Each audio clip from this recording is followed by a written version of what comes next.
এই শিব তাড়াতাড়ি তাড়াতাড়ি কেউ আয়োজনের আগে হারিয়ে না, কেউ আয়োজনের আগে হারিয়ে না।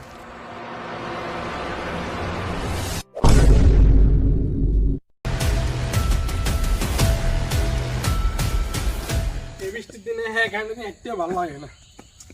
ওমা সাকিব দা আবুর কাছে সরি আরে ওলাই নে তাড়াতাড়ি অবস্থান কেন সাফ করে না, সারাদিন শুধু ফ্রি ফায়ারে ব্যস্ত আর শুধু ডেঙ্গেজে কি ডইলবো এদিকে আসক্ত।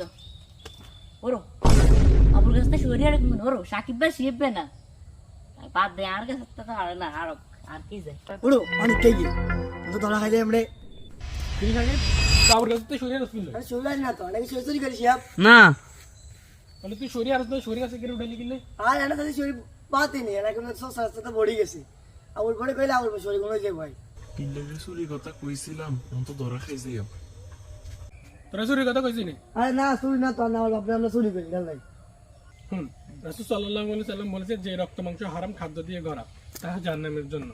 মনে কর আল্লাহ তাআলা তোর রিজিকে 10টা ধাপ দিয়েছে, তুই দুনিয়াতে আসি এই 10টা ধাপ খাবি। এখন তুই যদি আরেকজনের কাছে থেকে একটা ধাপ চুরি করে খাই গেলাস তাহলে কি তোর রিজিকের থেকে একটা ধাপ কমে গেছে। তুই তোর রিজিকের থেকে খাইলি কিন্তু হারাম ভাবে খাইছস, হারাম ভাবে খাওয়ার কারণে তোরা জাহান্নামের শাস্তি ভোগ করতে হবে।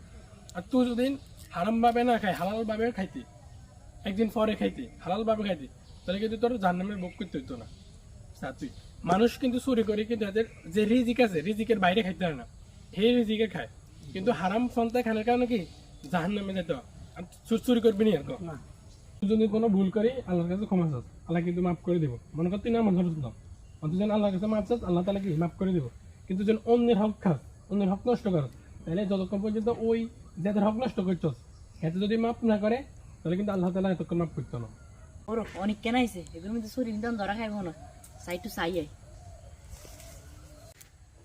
সবই এখন তুই এনে শরীর কাছে উঠছে তুই দেখছিস তুই দেখছি তো তুই এখানে চুরি করে তুই দেখছিস আবুর কাছে শুয়ে তুই ডাক দিস না কিনলে আর ডাক দিম কি তোমার গাছ কি আননি যাতে সুরে হাতে ডাক দিবা কি সমস্যা আছে নি আজকে না তোর কাছে না আবুর কাছে না রে কেন দেখি তোর কাছে তার ব্যক্তি করবি। এটাই দিলাম, এটা আর ব্যাপার।